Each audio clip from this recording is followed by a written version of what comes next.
problem is some kind of false teaching. Specifically what that false teaching is, he doesn't say. There's all kind of speculation that maybe it was Gnosticism, this idea of wisdom in the mind and just thinking things up in our mind and outlining everything by our own thoughts, and whatever you think is right is right. Maybe it was some form of Gnosticism. Not exactly sure what the issue was, but one thing it does seem we do find to be fairly certain about one of the issues is this thing called syncretism.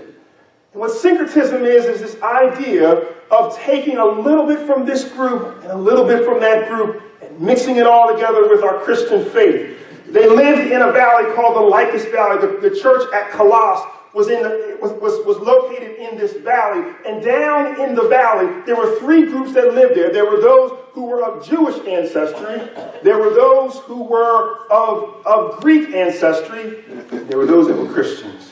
And so what you have is you have Judaism on one corner. You have the Christian thought on another corner.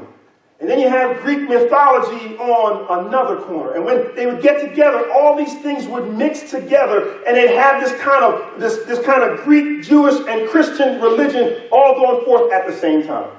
And so as they were going forth, this was starting to affect the Christian church because the church wasn't centered on Christ alone. They were centered on Christ, but following Jewish rituals. They were centered on Christ, or talking about their faith in Christ, but at the same time, they're talking about Zeus and Hermes and Greek gods that we learned about way back in 8th grade. They were mixing all this together, and it was destroying the church. It was watering down, it was weakening the church and the faith of those in the church, because everywhere they went, they had this kind of mixed faith, this diluted faith.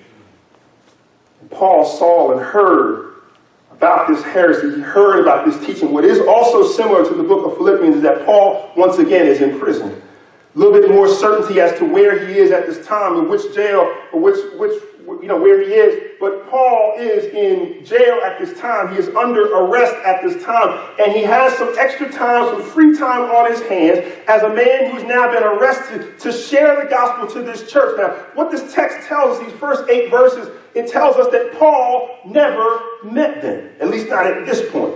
Paul is writing from a jail cell to a group of Christians he has not yet met, which makes this unique, different from most of the other books that he has written. Paul has never met them. He doesn't know their story. He is not the one who shared with them the gospel of Jesus Christ. Instead, it was this man named Epaphras who in verse 7 is mentioned. He is the one who has shared with them the gospel of Jesus Christ.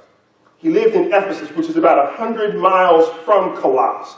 And some kind of way he heard the teaching of the gospel of Christ, and he now takes it to these believers here at Colossus. He shared the gospel with them, and the word has gotten back to this jail cell wherever he is under arrest. And the word is, Paul, they're being overrun by this weakening, this watering down of faith.